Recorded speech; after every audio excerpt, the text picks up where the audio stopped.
fill out our dais here, and there is a presence of a quorum, right? So we can begin our statements. So for the information of the members of the committee, Ranking Member Whitehouse and I will deliver opening statements, and then we'll have sufficient attendance. I'll stop so we can vote, and we will vote on the 32 GSA resolutions en bloc. Following that vote, we'll proceed to the votes to report out the noms. After the roll call votes, members who wish to be recognized to speak on the noms may do so. So I want to thank everybody for attending today's business meeting to vote on the nominations of David Wright to be member of Nuclear Regulatory Commission and Usha Maria Turner to be EPA Assistant for the Office of International and Tribal Affairs. I will support both of these nominees this morning.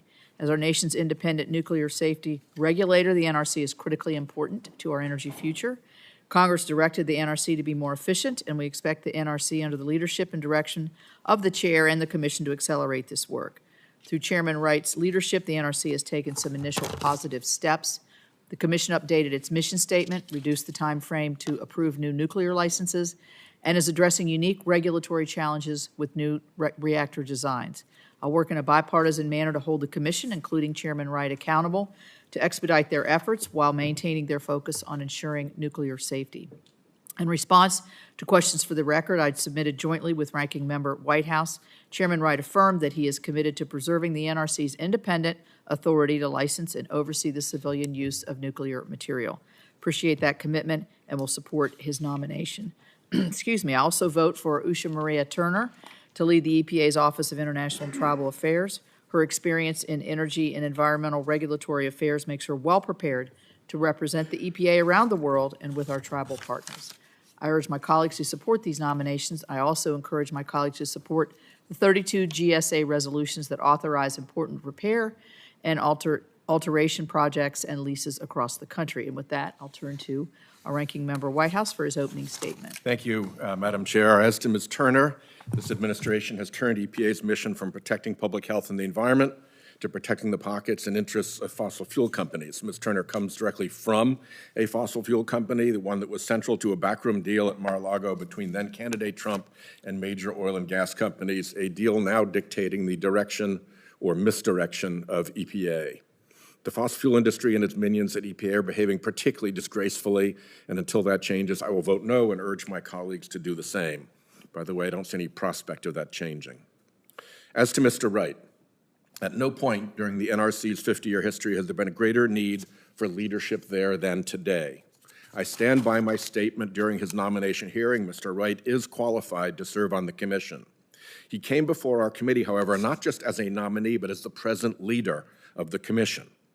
I hope to see Chairman Wright rise to the occasion, but circumstances right now at the NRC continue to deteriorate. I cannot presently support his renomination.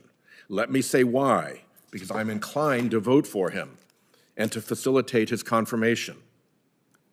Licensing the next generation of nuclear reactors requires capable expert staff who understand and execute the agency's mission. The chairman seems to understand this, saying to Chair Capito and me, "In senior agency leaders, I prioritize characteristics such as strong technical expertise, a commitment to safety, and the ability to inspire and motivate. I look for individuals who demonstrate an understanding of the nuclear regulatory field." Yet these are the very staff being forced out of the agency. This is the toll on that agency already. In the hearing, I implored the chair to address the current upheaval quickly. Upheaval, however, continues now, even since the nominations hearing. I asked the chairman to commit to uphold NRC independence. He nodded that he would. We saw that. But what's happening right now makes me increasingly concerned that he simply will not execute on his statements. In response to my questions for the record, the chairman acknowledged there is a doggy staffer at the agency. This individual sits in an office that reports directly to the chairman. However, the staff is, and I quote the QFR from Mr. Wright, the staffer is on detail from the Department of Energy and as such does not have an NRC supervisor. How does that work? Particularly if what we're seeing is a Department of Energy hostile takeover of the Nuclear Regulatory Commission to expand its scope. The chairman defines supervising as, quote, holding the staff accountable for execution of the direction provided by the chairman and those delegated authorities by law from the chairman. So who then supervises this doggy staffer? Who holds this staffer to account? Is this staffer above the chairman?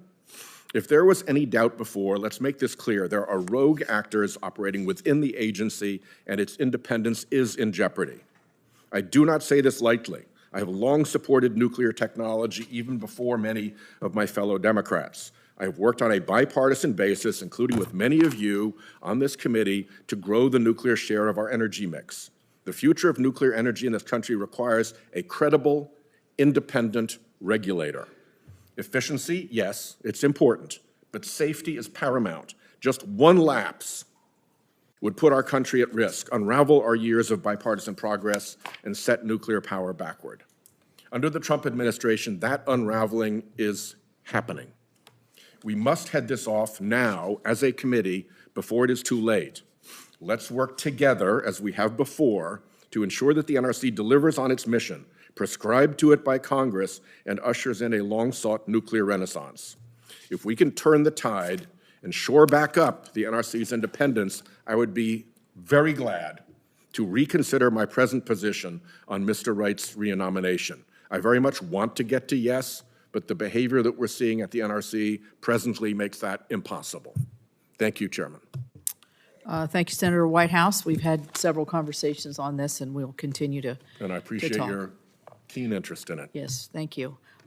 We still need all of our attendance here on the Republican side, so we're going to go ahead and begin with, we've agreed to consider the committee resolutions before we vote on block by voice vote. So I move to consider 32 committee resolutions to approve prospectuses from the General Services Administration. Is there a second? Second.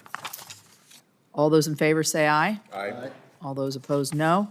In the opinion of the chair, the ayes have it. With that, the resolutions are approved. We're going to have to hold here for a few minutes while I check on the attendance. Hold on. They're all proverbial. They're all on their way.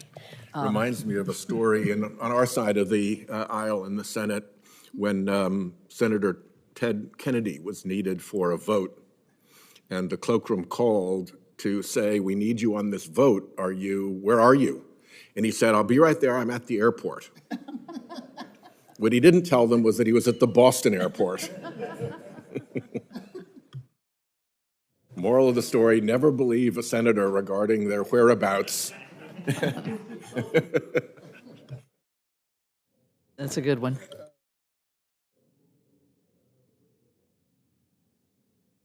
Well, we've established that our esteemed colleague, Senator Lindsey Graham, has got the big 7-0 today. Yeah. Not there, turn around and go back.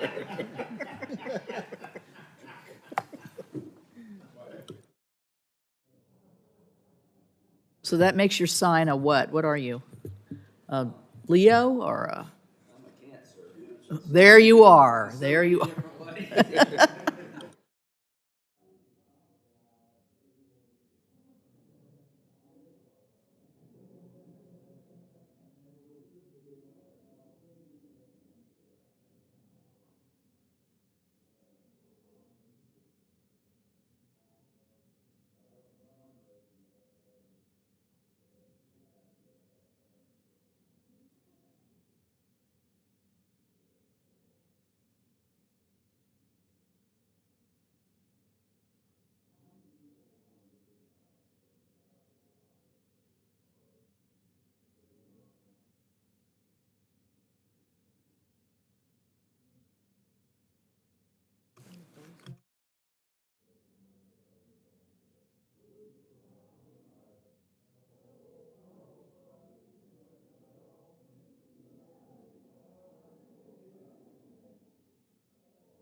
Well, I know you have a big, Senator Wicker has big markup today in committee, so we're trying to scoot along here for you.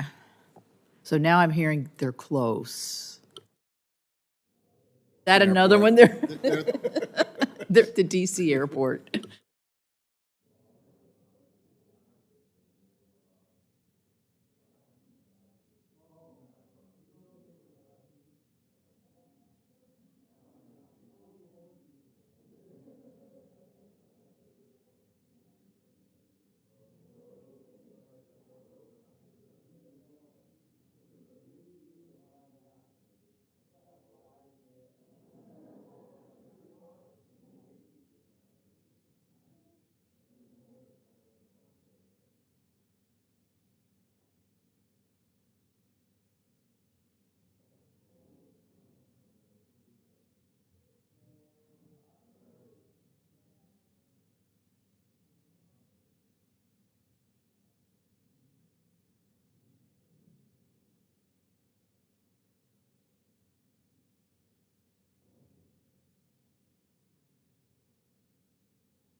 Good for you. Okay. All right. We have full attendance here, and I think I can now call up presidential nomination 55-46, Usha Maria Turner of Oklahoma to be Assistant Administrator of the Environmental Protection Agency. I move to approve and report the nomination favorably. Is there a second? Second. Thank you very much. The clerk will call the roll. Miss Salsa Brooks. No by proxy. Miss Blunt Rochester. No by proxy. Mr. Bozeman. Yes. Mr. Kramer. Aye. Mr. Curtis. Mr. Graham. Mr. Husted. Mr. Kelly. No. Miss Lummis. Mr. Markey. No by proxy. Mr. Merkley. Mr. Padilla. No by proxy. Mr. Ricketts. Mr. Sanders. No by proxy. Mr. Schiff. No by proxy. Mr. Sullivan. Mr. Whitehouse. No. Mr. Wicker. Yes. Madam Chairman. Yes. Madam Chairman, the yeas are 10 and the nays are 9. Favorably reported, and I appreciate that. I would note that Steve retired, who has been doing our roll call votes for many years, as long as I've been on the committee. We have Carly here, taking on that role. So thank you, Carly, for doing that. Finally, I call up the presidential nomination 345-20, David Wright of South Carolina to be a member of the Nuclear Regulatory Commission. I move to approve and report the nomination favorably. Is there a second? Second. Clerk will call the roll. Miss Salsa Brooks. No by proxy. Miss Blunt Rochester. No by proxy. Mr. Bozeman. Yes. Mr. Kramer. Aye. Mr. Curtis. Mr. Graham. Mr. Husted. Mr. Kelly. No. Miss Lummis. Mr. Markey. No by proxy. Mr. Merkley. Mr. Padilla. No by proxy. Mr. Ricketts. Mr. Sanders. No by proxy. Mr. Schiff. No by proxy. Mr. Sullivan. Mr. Whitehouse. No for now. Mr. Wicker. Madam Chairman. Yay, and the clerk will report the yeas and nays. Madam Chairman, the yeas are 10 and the nays are 9. With that, the nominee is favorably reported. Thanks again for everybody's patience, for everybody coming. Well, if you'd been here at the click of the gavel, you would know. If you want to. Show up on time and we'll fill you in. Glad to talk to you about We're it. done. There's this nonsense that the NRC has to stop before I can support this guy. There's too much doggy mischief going on. There's too much damage to the internal integrity of the NRC. It looks like a hostile takeover by the Department of Energy, and it just isn't working. It's too important. I put up a graphic that showed the number of staff who've already been shoved out the door. These are very senior career technical people who know their stuff. So between the brain drain and the loss of independence and the attempt to infiltrate people who clearly don't know what they're talking about into senior positions, it all looks bad right now, and that needs to turn around, and I'm working with the chairman to try to see what we can do to resolve that, because I think we all believe here on this committee on a bipartisan basis in an independent and competent Nuclear Regulatory Commission that can move nuclear projects forward rapidly. Well, thank you. Thank you. Does anybody wish to speak? With that, the business meeting is adjourned, and thank you all very much.